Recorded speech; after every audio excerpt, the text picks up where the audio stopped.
దేవుని పరిశుద్ధ నామానికి స్తోత్రం కలుగును గాక. మన ప్రభువైన యేసుక్రీస్తు నామములో ఈ ఉదయకాలం ముందు మీకు శుభాలు తెలియజేస్తున్నాను.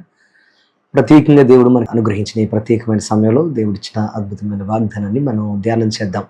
కీర్తన గ్రంథం 32వ కీర్తన 8వ వచనాన్ని మనం చదువుకుందాం. కీర్తన గ్రంథం 32వ అధ్యాయము 8వ వచనం. నీ మీద దృష్టి ఉంచి నీకు ఆలోచన చెప్పేదను. నీ మీద దృష్టి ఉంచి నీకు ఆలోచన చెప్పేదను. నా ప్రియ సహోదరి సహోదరులారా, ఈరోజు ప్రత్యేకంగా దేవుడు మనతో మాట్లాడుతున్న ఈ అద్భుతమైన వాక్యాన్ని జాగ్రత్తగా మీరు పట్టుకోవాలని మీకు మనవి చేస్తున్నాను.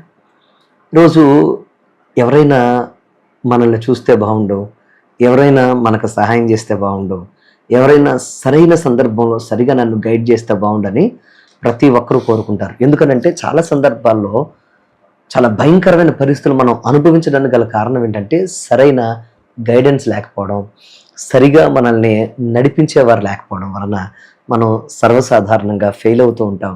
సర్వసాధారణంగా మన జీవితంలో భయంకరమైన ప్రమాదకరమైన పరిస్థితుల్లోనికి మనం నెట్టబడుతూ ఉంటాం. కొంతమంది అంటూ ఉంటారు, ఆ రోజు వారు అలాగ నన్ను చెప్పి నన్ను నడిపించి ఉండకపోతే నా జీవితం ఏమైపోద్దో అని చాలామంది అద్భుతంగా వారి యొక్క జీవితంలో తప్పించబడిన భయంకరమైన పరిస్థితులను బట్టి మాట్లాడుతూ ఉంటారు.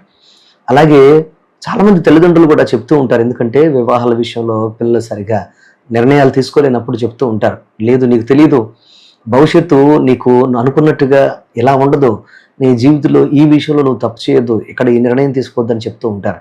ఎందుకనంటే ఒక ఆలోచన, ఒక మంచి ఆలోచన ఒక జీవితాన్ని గడుపుతుంది. ఒక మంచి తలంపు మన జీవితంలో భయంకరమైన ప్రమాదాల నుంచి మనల్ని బయటకు తీసుకొస్తుంది.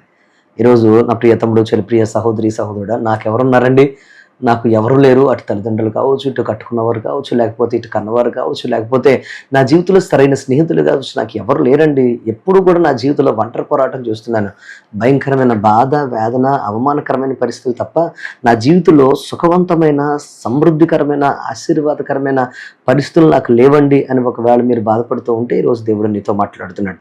అదేంటంటే నిన్ను కీడులోకి ఆయన తీసుకురానివ్వకుండా, నీ జీవితంలో బాధలు, శ్రమలు, కష్టాలు అనుభవించనివ్వకుండా నీ బ్రతుకులో ఆయన నిన్ను గైడ్ చేయాలని ఆయన ఆశపడుతున్నాడు. అందుకోసం నీ మీద దృష్టి ఉంచి నీకు ఆయన ఆలోచన చెప్తాను అని అంటున్నాడు. ఎల్లప్పుడూ నీ మార్గం మీద దృష్టి ఉంచి, నీ యొక్క తలంపుల మీద దృష్టి ఉంచి నువ్వు ఎలా వెళుతున్నావో ప్రత్యేకంగా నిన్ను ఆయన కాచి కాపాడుకుంటూ నిన్ను నీ జీవితంలో అద్భుతంగా నడిపించాలని ఆయన కోరుకుంటున్నాడు. ఎందుకనంటే అటువంటి అద్భుతమైన తండ్రిగా మన జీవితంలో పరలోక తండ్రిగా దేవుడు మనకున్నాడు. అందుకోసం పరిశుద్ధ లేఖనం చెప్తున్న అద్భుతమైన మాట ఏంటి తెలుసా? గాఢాంధకారపులో సంచరించిన ఏ అపాయమునకు భయపడను, నీ దుడ్డు కరియు నీ దండమును ఆదరించిన దేవుని వాక్యం సెలవిస్తుంది. ఈరోజు ప్రియ తమ్ముడు, చెల్లి, ప్రియ సహోదరి సహోదరుడా, నీ జీవితంలో బాధలు, శ్రమలు, కష్టాలు, కన్నీళ్లు నీ జీవితంలో ఎక్కువైపోతా ఉంటే నీ బ్రతుకులో ఉన్న శ్రమలను బట్టి ఒకవేళ కంగారు పడుతూ ఎవరుంటారు నాతో, ఎవరు నడిపిస్తారు నాతో, నన్ను ఎవరు ముందుకు నడిపిస్తారని భయపడుతున్నావేమో, దేవుడు నీతో మాట్లాడుతున్నాడు. ఆయనే నీ జీవితంలో నీకు దేవుని యొక్క వాక్యం ద్వారా ఆలోచన చెప్తావు. నీ బ్రతుకులో నువ్వు నడవలేని చోట ఆయన నడిపిస్తూ ముందుకు సాగేటట్లుగా ఆయన కృప చెప్తాడు అనే విషయాన్ని మీరు మర్చిపోద్దని మీకు మనం చేస్తున్నాం. ఆయనకు సమస్తం సాధ్యమే. ఆయన అద్భుతం చేయగలిగిన వాడు. ఈరోజు ఆయన ఆలోచన చెప్పడానికి ఆయన ఎప్పుడు కూడా నీకు ఎల్లప్పుడూ నీతోనే ఉంటాడు అనే విషయాన్ని మీరు మర్చిపోద్దని మీకు మనం చేస్తున్నాను. సరైన సందర్భంలో సరైన ఆలోచన గొప్ప విజయాన్ని పొందుకునేటట్లుగా చేస్తూ ఉంటుంది. మీరు గమనించండి, ఒక అద్భుతమైన, అది ఫుట్బాల్ టీం కావచ్చు, క్రికెట్ టీం కావచ్చు, లేకపోతే అది అద్భుతమైన, అది కబడ్డీ టీం కావచ్చు, ఏది టీం అయినా కానీ, అది బాస్కెట్బాల్ టీం కావచ్చు, ఏదైనా కానీ దానికి ఒక కోచ్ ఉంటాడు. మీరు గమనిస్తే ప్లేయర్స్ ఎంత అద్భుతంగా ఆడుతూ ఉన్నా రెండు పక్షాలు ఉన్న అపోనెంట్, అలాగే ఇటువైపు ఉన్న ఆ యొక్క టీమ్స్, రెండు వైపులు ఉన్న టీమ్స్ యొక్క కోచెస్ మీరు గమనిస్తే వాళ్ళు చాలా జాగ్రత్తగా సందర్భాన్ని బట్టి వారికి ఆలోచనలు చెప్తూ ఉంటారు. ఆ ఆలోచనలు అద్భుతమైన విజయాన్ని పొందుకునేటట్లుగా చేస్తూ ఉంటుంది. అలాగే ఈరోజు నిన్ను కనుక ఆయన పట్టుకొని నీ మీద దృష్టి నుంచి నీకు ఆలోచన చెప్తే నీ జీవితంలో నువ్వు ఎన్నడూ చూడని మహిమను నువ్వు చూస్తావు, విజయాన్ని నువ్వు చూస్తావు. అంత మాత్రమే కాదు, ఆయన నీకు అద్భుతమైన ఆలోచన చెప్పడం ద్వారా నీ జీవితంలో ఉన్న భయంకరమైన ప్రమాదాల నుంచి నువ్వు తప్పించుకోగలుగుతావు. అలాగే నీకు సరైన సందర్భంలో ఆయన సరైన రీతిలో నీతో మాట్లాడడం వల్ల నీ జీవితంలో అద్భుతమైన విజయంతో పాటు ఆశీర్వాదాన్ని, ఐశ్వర్యాన్ని పొందుకుంటావు.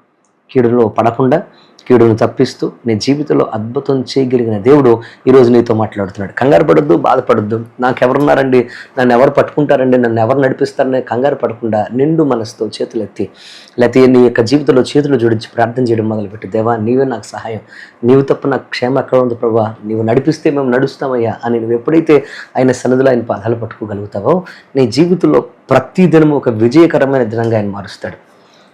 తెలియకుండా వచ్చే ప్రతి కీడును ఆయన తప్పిస్తూ బలమైన సాక్షిగా నేను ముందుకు నడిపిస్తాడు. ఈరోజు నువ్వు చేసే ప్రతి ప్రయత్నం, అది ఎగ్జామ్ కావచ్చు, లేకపోతే వ్యాపారం కావచ్చు, వ్యవసాయం కావచ్చు, నువ్వు ఏం చేయబోతున్నా, ఏం చేస్తున్నా అందులో గొప్ప విజయం ఇవ్వడానికి ఆయన సిద్ధంగా ఉన్నాడు.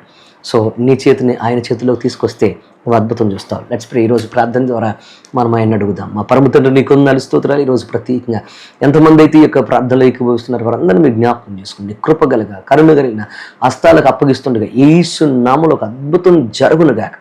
బలమైన కార్యం చేసి నీ సన్నిధిలో సాక్షులను పడే భాగ్యం ఇచ్చి నడిపించమని ఈరోజు ప్రత్యేకంగా నన్ను విన్న వాక్యాన్ని బిడ్డలకు హృదయాల్లో ముద్ర వేసి, అయ్యా నీ కొందరు నీ చేతులు వారి చేతులకు అప్పగించుకుంటూ, అయ్యా నీ యొక్క నన్ను దృష్టి వారి మీద ఉండేటట్లుగా, నువ్వు ఆలోచన చెప్పేటట్లుగా వారు నీకు లోబడి ముందుకు సాగుతూ జీవిస్తూ ముందుకు నడిపించమని, విజయకరంగా ప్రజల జీవితంలో మార్చమని, దినమంతా చేస్తున్న ప్రతి ప్రయత్నాన్ని సఫలపరచమని యేసు నామమున అడుగుచున్నాను.